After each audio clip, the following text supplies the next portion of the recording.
الحمد للہ وکفیٰ وسلام علی عبادہ الذین اصطفیٰ اما بعد بسم اللہ الرحمن الرحیم قال رسول اللہ صلی اللہ علیہ وسلم اللہم بارک لنا فی رجب و شعبان و بلغنا رمضان۔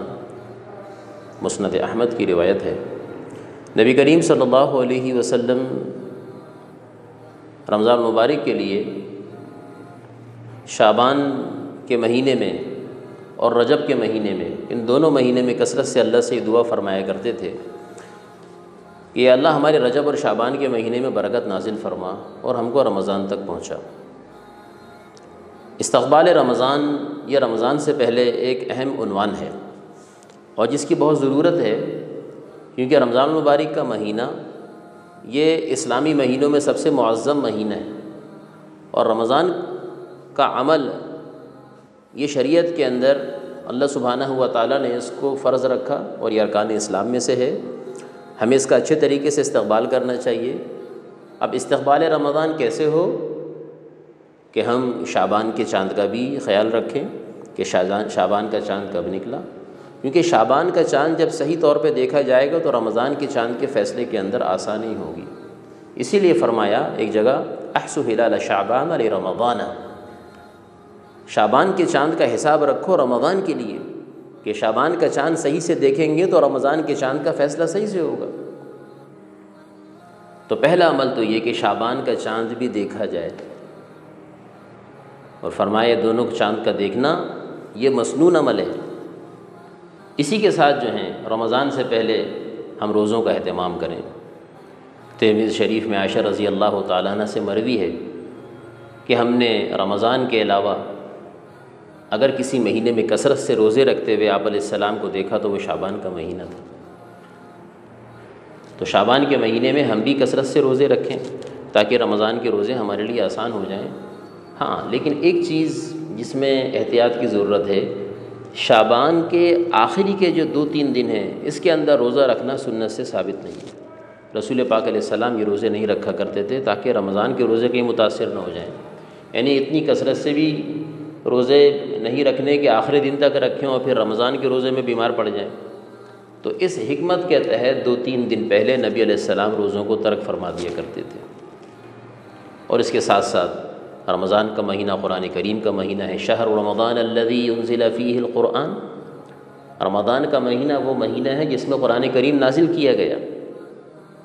آسمان دنیا پہ، بیت العزت پہ اللہ سبحانہ و تعالیٰ نے پورا قرآن جملۃ واحدہ ایک ساتھ نازل فرما دیا لوح محفوظ سے، اور پھر اس کے بعد نقلاً متواتراً جیسے جیسے ضرورت ہوئی، موقع بموقع، نوبت بنوبت جبریل امین کے ذریعے سے محمد الرسول اللہ صلی اللہ علیہ وسلم کے قلب اطہر پہ اللہ پاک قرآن کریم کو نازل کرتے رہے۔ اور تفاسیر کے اندر آتا ہے کہ 24,000 مرتبہ وحی آئی نبی کریم صلی اللہ علیہ وسلم پہ۔ تو رمضان کے ساتھ قرآن کے ساتھ رمضان کو خصوصی مناسبت ہے، اور رمضان کی جو اہمیت ہے وہ قرآن کی وجہ سے کہ قرآن اس مہینے میں نازل ہوا۔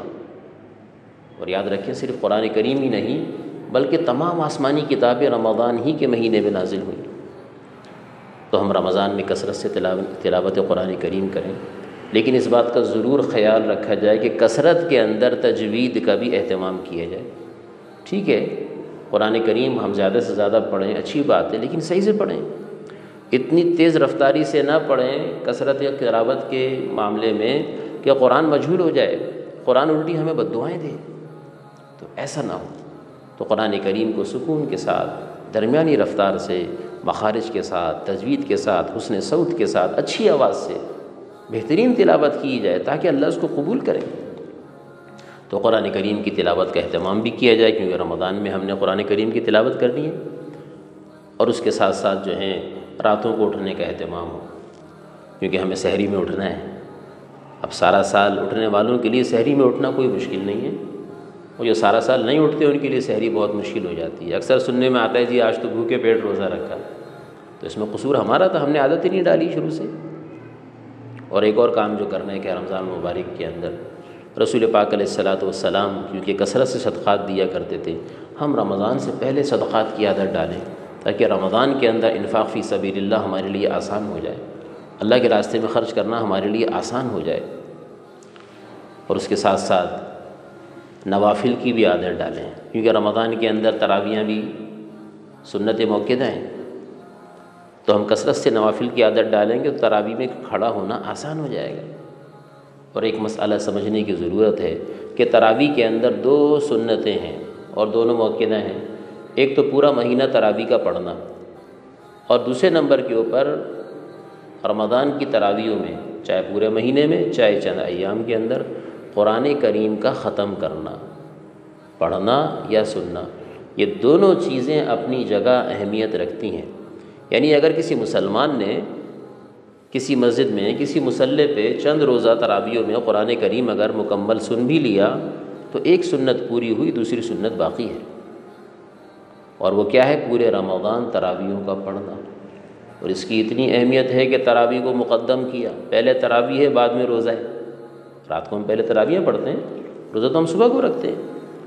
تو ان اعمال کا بہت زیادہ اہتمام کیا جائے، اس کو استقبال رمضان کہتے ہیں۔ اور وہ کام جو ہم رمضان سے پہلے کر سکتے ہیں، اگر کچھ ہم نے شاپنگ کرنی ہے، کچھ چیزیں لینی ہے ضرورت کی، تو وہ ہم رمضان سے پہلے لے لیں، تاکہ رمضان میں ہم کو بازاروں کے چکر نہ لگانے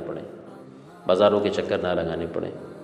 رمضان سے پہلے اگر چھٹیاں لے سکتے ہیں، اپنے دفتر سے، آفس سے، فیکٹری سے، اپنے کاروبار کو کلوز کر سکتے ہیں، مختصر کر سکتے ہیں، تو کر لیں، کیونکہ رمضان کا مہینہ ضروری نہیں کہ دوبارہ ہمیں زندگی کے اندر ملے۔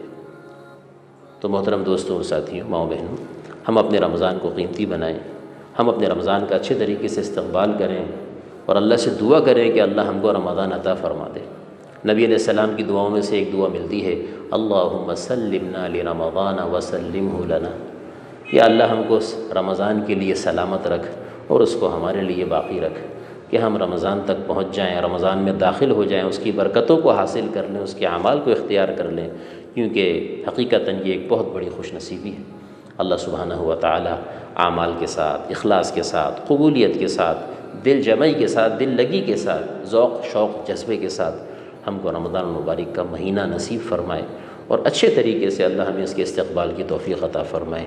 خود بھی اس کا اہتمام کریں، دوسروں کو بھی اس کی دعوت دیں، کیونکہ ہم امت محمد الرسول اللہ صلی اللہ علیہ وسلم ہیں، خاتم الانبیاء کی امت ہیں۔ اس امت کے ذمے اپنا بھی عمل ہے اور اوروں کو بھی عمل کے اوپر کھڑا کرنا ہے۔ وآخر دعوانا ان الحمد للہ رب العالمین۔